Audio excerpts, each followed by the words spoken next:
बहावलनगर पाबंदी के बावजूद शादी की तकरीब, तब्दीली सरकारी का एमएनए है जिसके साथ वो है हर कानूनी कार्रवाई से आज़ाद। बहावलनगर तहसील इंतजामिया खाबो खरगोश के मजे लूटने में मसरूफ या फिर अमीर के लिए कानून मुख्तलिफ।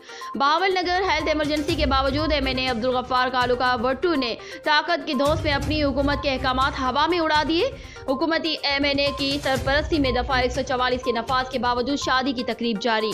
नवाही कस्बे मैकलोडगंज में बास जमींदार की बेटी की शादी की तकरीब में सैकड़ों अफराद की शिरकत। शादी की तकरीब की फुटेज फास्ट न्यूज ने हासिल कर ली। बहावलनगर अमीर और गरीब के लिए दो मुख्तलिफ कानून का इतलाक क्यों, शहरियों का सवाल।